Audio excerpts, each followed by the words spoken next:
A new season dawns on us, which means it's time for the Foolish 50. Now look, this is a ranking of how good a baseball player I think you are in 2022. It's not about the past, it's about the present and the near future. Of course, past performance informs us on future performance, but that means looking at peripheral stats or projection systems, being willing to look under the hood rather than just the surface level numbers. It also means acknowledging that players are another year older, whether that's for better or for worse. Just a few ground rules before we get started with number 50. Number 1, I don't do relievers. This is starting pitchers and everyday hitters only. Also, in light of some injuries to top players like DeGrom and Acuna and Tatis, I'll still be rating them like they're healthy for the most part. You know, there's still some room to acknowledge that some players are more durable than others, but this is closer to a true talent level ranking than last year's version of the Foolish 50. Their ranking for the 2022 Foolish 50 will be right here at the bottom. Their ranking on my list last year will be right here, and then MLB Network's 2022 ranking will be right here. This whole thing really started as a way to compare and contrast with MLB Network's list. Alright, I think we're good to go. Here's the Foolish 50. Brandon Woodruff was in this spot last year, which worked great. Hopefully Logan Webb will be just as good. Webb had the second highest ground ball rate of any starter in the league last season, while also maintaining great ratios in strikeouts and walks, so he's basically perfect. He dominated the second half with a 2.71 ERA and 2.48 FIP, then had two amazing outings in the playoffs versus the Dodgers. This is also a fun pick because MLB Network doesn't have him in their top 100. Alex Bregman hasn't been able to recreate his 2018 or 2019 magic lately, but he's still one of the few hitters in baseball capable of walking as much as they strike out. Injuries plagued his 2021 campaign, which means he could see a bounce back this season if healthy.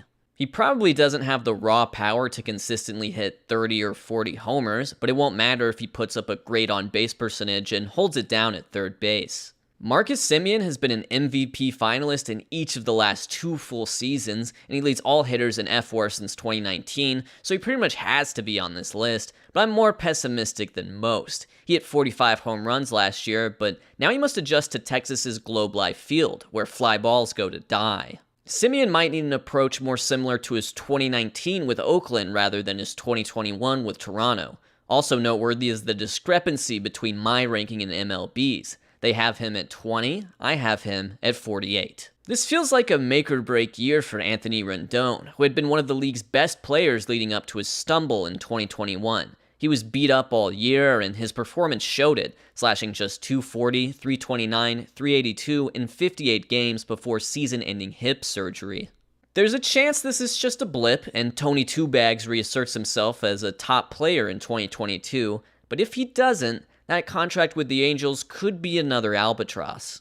JT Realmuto comes in at number 46 overall. Fangraphs rates him as the overall most valuable defender in MLB over the last 3 seasons. He plays the catcher position extremely well, and his above-average bat keeps him in the lineup. He's also underrated as a freak athlete, rocking 91st percentile StatCast sprint speed in 2021. What I don't love is his plate approach since 2020. He's selling out for more power, but doesn't really have too much to show for it in terms of results.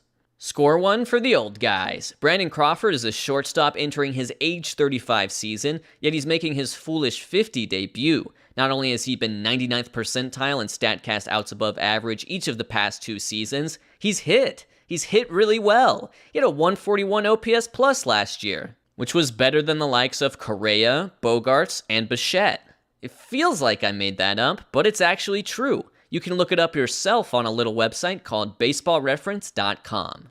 Yordan Alvarez had a really good season considering his knees may be held together by duct tape and zip ties, yet we also understand that he can be so much better than his 877 OPS in 2021. The exit velocities, the barrels, they're all there. He has the red circles, but he manages that contact without a detrimental amount of strikeouts. This is not a Miguel Sano, Mike Zunino type deal. And entering his age 25 season, I'd love to see him extrapolate the success of his 2019 rookie year across 150 games. You might have missed it, but Pete Alonso cut his strikeout rate from 26% to 20% last year, and he did so while maintaining his usual walk rate, barrel rate, and exit velocity. That's significant. If he can continue to cut down on the swing and miss without sacrificing quality of contact, the polar bear will be a fixture on the Foolish 50 for years to come. Also, I'm looking forward to him winning the Home Run Derby this year. That was actually his main source of income before arbitration. I get physically angry watching Max Muncy hit. The man just doesn't chase. You can almost hear him sneering, "That's .16 centimeters outside," as he takes ball one. 2 strike counts don't faze him. Then he'll whip out a hellacious dong on the 9th pitch. Tough guy to rank considering his major injury and the fact that he'll DH a lot this year, but it shouldn't be forgotten that Muncy was a legit MVP candidate until the last few weeks of the season. Another weirdly tough guy to rank is Nolan Arenado. For the first time in his career, the defensive metrics were merely good, rather than jaw-dropping. That said, I think the eye test still holds him up as elite for now. Moving from a hitter's paradise in Denver to a pitcher's park in St. Louis caused a huge change in raw offensive numbers, but his 121 OPS plus with the Cardinals last year was right in line with his career 121 OPS plus with the Rockies. So why the pessimism? Well, the StatCast expected stats had him as a below-average hitter. Hard to ignore that.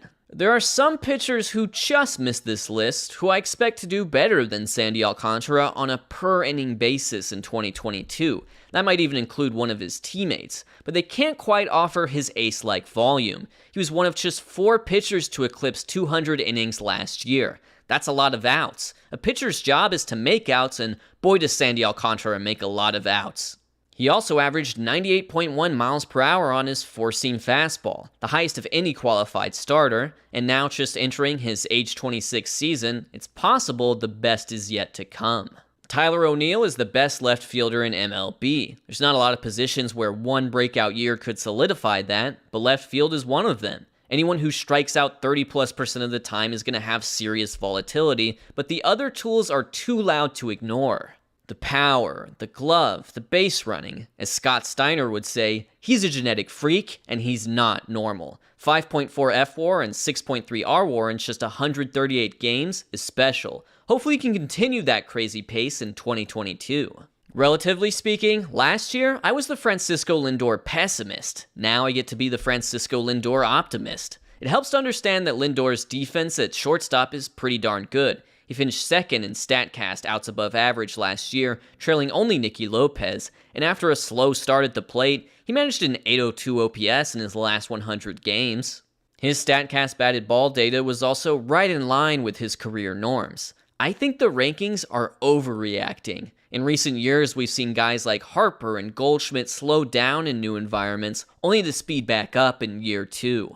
I would have loved to be the guy that put Wander Franco insanely high and laughed all the way to the bank while he won MVP or something. He will reach that level at some point, but I don't know if it's 2022. Wander Franco's great because he's young and genuinely possesses an 80-grade hit tool. The question is quality of contact. After contact, his expected slugging was in line with guys like Manny Machado and Ahmed Rosario. For me, the final breakout comes when he starts barreling up the ball more often. When I was making this list, Shane Bieber kept getting moved down a few spots. He's basically my dream pitcher because I love big strikeout, low walk rate guys. I thought he should have been considered for AL MVP in 2020, but now there are some concerns. The shoulder injury was scary, the fastball velocity ticked down a little bit, but my biggest red flag is actually the sharp drop in spin rate when he returned from injury in September. It was only 6 innings, but those were his only games post-sticky stuff ban. Can you believe MLB Network still won't put this man in their top 50? Brandon Lowe is on historic pace as an offensive second baseman. His career 136 OPS plus is the highest of any second baseman since integration with at least 1,000 career plate appearances. Seriously, higher than guys like Morgan, Robinson, Utley, or Cano. He's also 8th in hitter F-WAR since 2020. His defense isn't great, but man, he just rakes. 39 homers last year, back-to-back seasons finishing top 10 in MVP voting. What more do you people want? Does Rafael Devers play good defense at third base? No, he does not. Does Rafael Devers hit the ever-loving bejeebus out of the baseball? Yes. Yes, he does. You thought 2019 was the breakout? No, that, my friend, was the proto-breakout. Despite having basically identical surface-level stats in 2019 versus 2021, his most recent season was much more impressive under the hood. His ex-WOBA was 22 points higher than his actual WOBA, which is noteworthy because in Fenway, it's usually the other way around. Entering his age 25 season, he might just take another step forward and become one of the absolute top hitters in MLB. Here are the only 5 players with at least a 140 OPS plus in each of the past 3 seasons: Mike Trout, Juan Soto, Fernando Tatis Jr., Aaron Judge, and George Springer. Springer only played 78 games in 2021, but the skills to be both an elite hitter and good enough defender in center field are still intact. His debut with Toronto featured career highs in both barrel rate and launch angle, leading to 22 homers and just 299 at-bats. Also, shoutouts to MLB Network because we're right on the same page here. Xander Bogaerts has been one of the most consistent performers in the league over the last few years. He's not a great defensive shortstop, but all is forgiven when he steps into the batter's box. In the last 3 full seasons, so excluding 2020, he has put up 4.9, 6.8, and 5.2 FWAR. And without any significant changes to his peripheral numbers, most are expecting a similar performance in 2022. He doesn't have MVP upside, but he's about as reliable as an MLB hitter can be. The good news for Ketel Marte is that he's projected to play a lot of second base this year. That's a boost to his overall defensive value because he graded out very poorly in center field last season. After a down 2020, he showed enough in 90 games to remind us just how good he is, putting up rate numbers similar to his breakout 2019, where he finished 3rd in NL MVP voting. This is another player that MLB Network and I don't quite see eye to eye on. I have Marte 41 spots higher than them. Will Smith once again got on the big stage and just slapped the league around in 2021, putting up a 130 OPS plus in 130 games. This was all right in line with his career averages, so maybe we should focus on the strides he made on defense. Remember, Smith played a lot of infield in the minors and hasn't always been able to focus solely on the catcher position, but last year he graded out his average to above average across the board. That's a big development for such a great hitter. What a season. Bryan Reynolds slashed 302, 390, 522 across 159 games last year, and while some of the advanced defensive metrics like DRS and UZR didn't care for his glove work, StatCast outs above average put him in the 96th percentile while playing primarily center field. 2020 aside, Reynolds has been brilliant in both his full-length MLB seasons, and given that he's only 27, that level of performance is expected to continue. MLB Network has him at number 43. I have him at number 29. Yasmani Grandal is my number 1 catcher in baseball. On a rate basis, he was certainly the best hitter at the position in 2021. Grandal comfortably led all catchers with a staggering 157 OPS plus. Among all hitters with at least 300 plate appearances, his .420 on base percentage was 3rd in the league, trailing only Harper and Soto. His catcher defense, which has been elite at times, graded out as closer to league average last year, but average catcher defense is still very valuable. I think MLB Network's decision to rank him as their 4th best catcher and outside the top 50 overall is a mistake. Walker Buehler put up a weirdly casual 2.47 ERA in 207 innings pitched last season. I was surprised that he didn't finish top 3 in Cy Young voting. There are plenty of reasons to believe he won't do it again in 2022, though. His fastball velocity is trending slightly downward, and his ERA estimators had him more in the low to mid 3s, but that's still elite, especially when combined with his workload. He's getting a considerable bump up on this list, up from 44 last year, but he'll have to settle for being my number 7 pitcher in MLB. My 6th ranked starting pitcher is Brandon Woodruff, who slots in at number 26 overall. He was a surprise inclusion in last year's Foolish 50, but there's nothing surprising about his presence now that he's coming off a 2.56 ERA in 30 starts.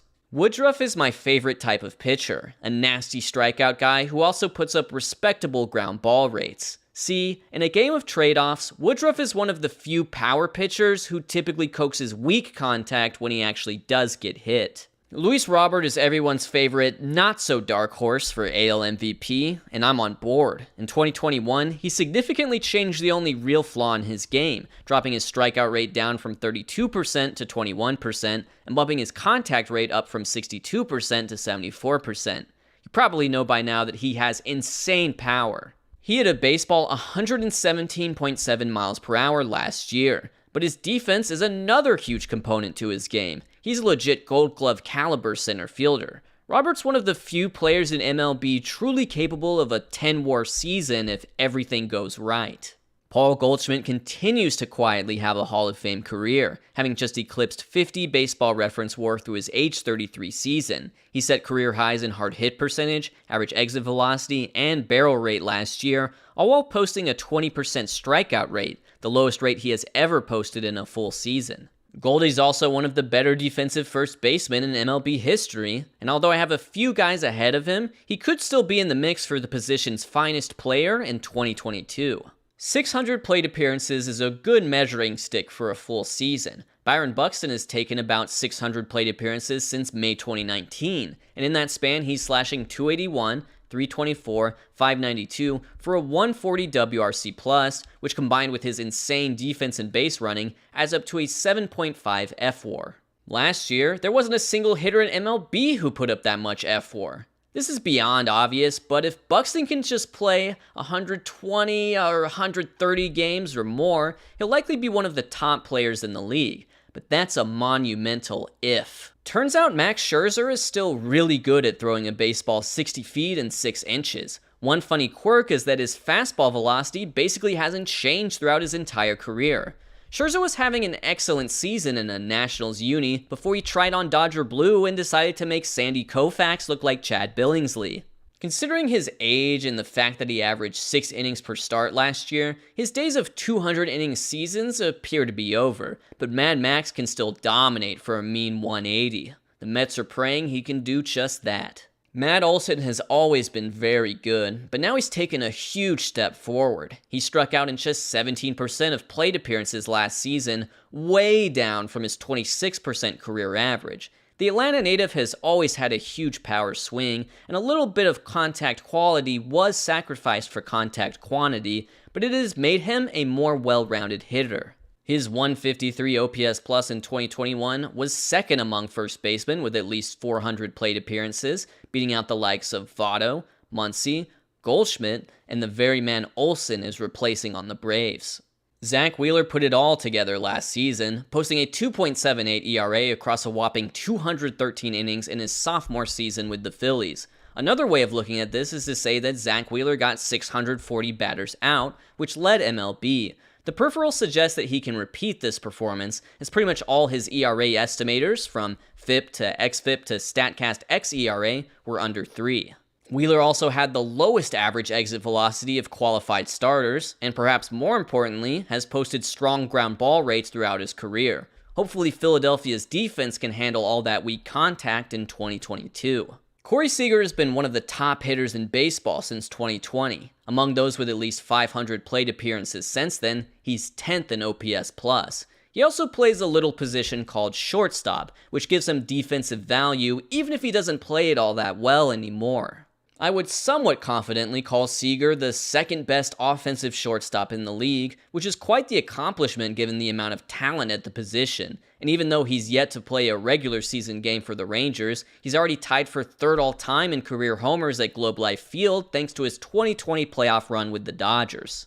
Kyle Tucker was just downright excellent in every facet of the game last season. His Baseball Savant page is a collection of red circles, the most impressive of which are 95th percentile in xWOBA and 86th percentile in StatCast outs above average. Looking at his surface numbers, I'm struck by how he and Aaron Judge were practically identical last season. With many believing Judge is a top 10 player, could we see Tucker ranked that high if he repeats? Remember, 2022 will only be his age 25 season. His career trajectory is likely on an incline. Just a heads up, I love Manny Machado this year. Have you seen his batted ball data? He easily set career highs in average exit velo, hard hit rate, and barrel rate in 2021, just absolutely crushing the ball, all while keeping his strikeouts and walks in line with career norms.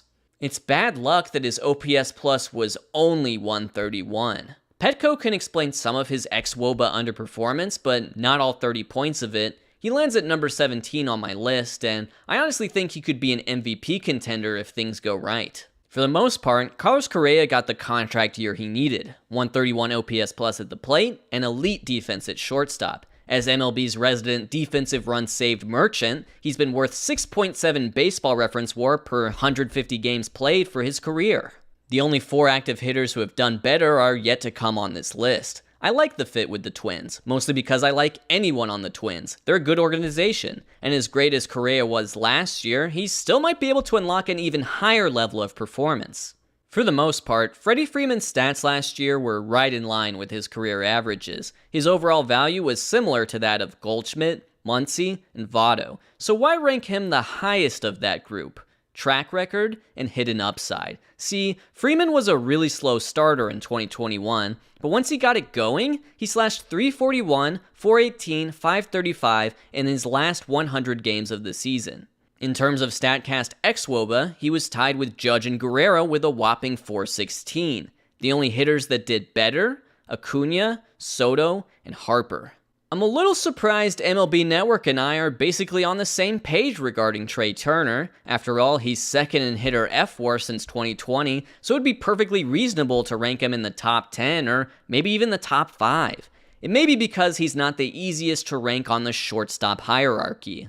He doesn't quite have Carlos Correa's defense or Fernando Tatis Jr.'s power, though he ditched his club a career-high 28 homers. Instead, speed is his defining trait. Among hitters with at least 200 steals since integration, only 5 players have a higher success rate than Turner.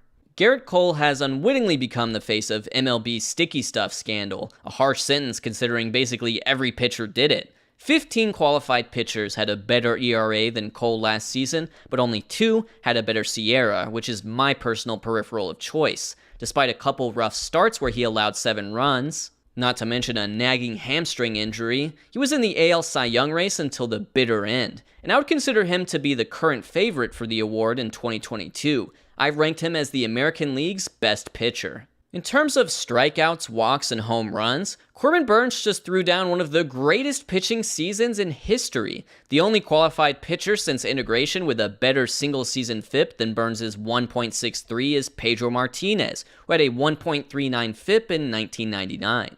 Burnes continued to evolve his pitch mix in 2021, leaning heavily on his cutter, which might just be the most effective fastball in the game right now.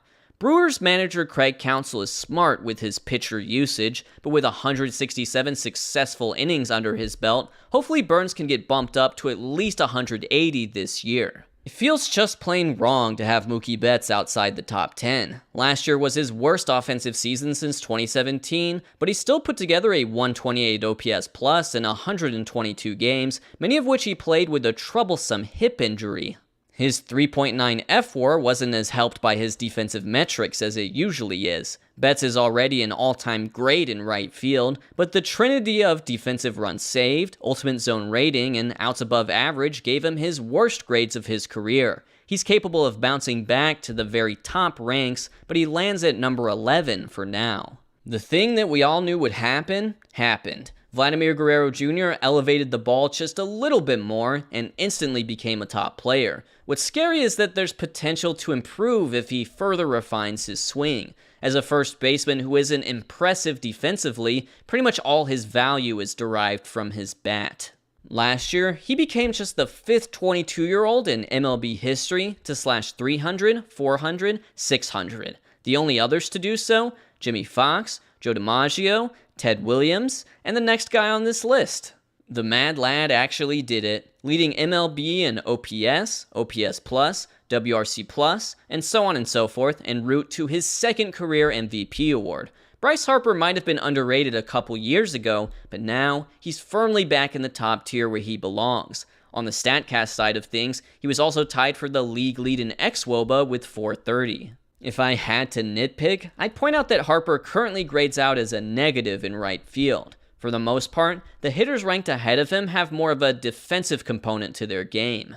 Aaron Judge, for example, is pretty elite defensively in right field. Since his rookie season in 2017, only Mookie Betts has more defensive runs saved or outs above average at the position. In 2021, Judge did what everyone wanted by simply playing 148 games, finishing as a qualified hitter for only the second time in his career. It just goes to show that you're durable until you get hurt, and you're injury prone until you stay on the field for a year. But there's no denying Judge is great when he plays. For his career, he's worth 6.4 F/WAR per 150 games played. Ronald Acuna Jr. was ascending into best player in baseball discussion before tearing his ACL in July. The 24-year-old has been worth 7 F/WAR in his last 150 games. He also hit 43 homers and stole 31 bases in that time frame. When he returns to the Braves lineup, there's zero doubt that he'll hit.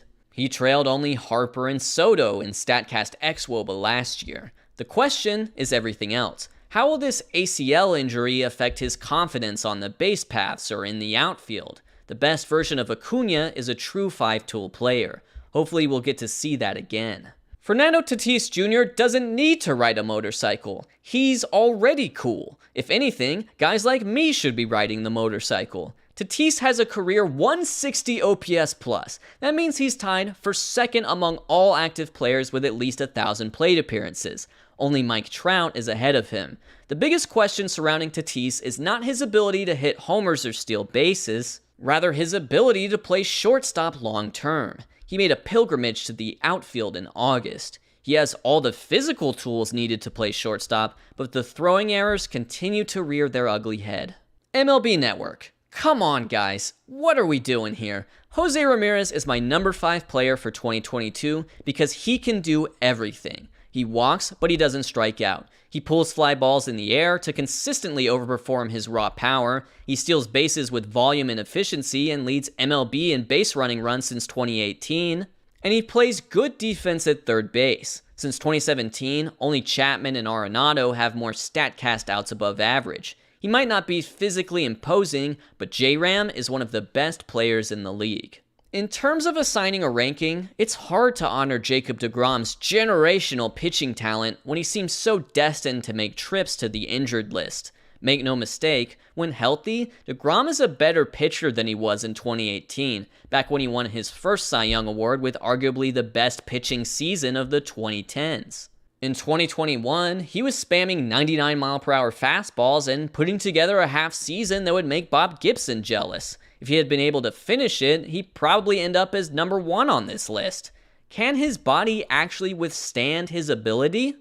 Time will tell. Shohei Ohtani gave us everything we could have ever wanted and more last season. A 3.18 ERA in 23 starts on the mound, 46 homers and a 965 OPS at the plate, and even 26 steals on the base paths. If he repeats or somehow improves this performance, he will likely jump to the number 1 spot in 2023.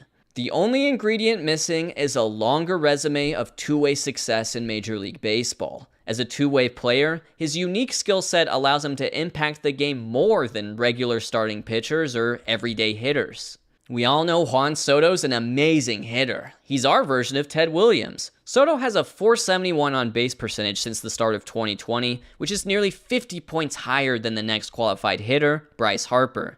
And, given his youth, it's perfectly reasonable to suspect that Soto will be MLB's best player for the coming decade or so. But the most exciting development last year came on defense. He swapped from left field to right field, a position he played more frequently in the minors, and thus became a plus defender in the big leagues, erasing his only true weakness. Mike Trout, on the other hand, has generally trended downward defensively. It's possible that Brandon Marsh will soon become the center fielder of choice, thus bringing Soto and Trout much closer together in terms of defensive value than some would think. But it also shouldn't be forgotten that Mike Trout was slashing .333, .466, .624 before the calf strain from hell last season. As impressive as Soto's .175 OPS plus was in 2021, it's worth pointing out that's still below Trout's career average. His spot is under siege from the likes of Soto and Ohtani, but Trout has earned the right to defend his status as top dog. Let's see what he does in 2022. Whew, alright, that's the end of the Foolish 50. Now, here's a quick graphic of all my rankings. Hey, if you want to support my work financially throughout the season, go check out the Foolish Baseball Patreon. I post bonus content up there and also give frequent work in progress updates. In fact, I just posted a video about 5 players that just missed the cut for the Foolish 50, exclusive for my patrons. And you'll get your name featured in the credits of an upcoming episode of Baseball Bits. Otherwise, thanks for tuning in. Apart from my main channel stuff, this is probably my most anticipated video of the year. And even if you disagree, it means a lot that you care. I'm looking forward to hearing all your feedback in the comments about shortstops who play for the Blue Jays.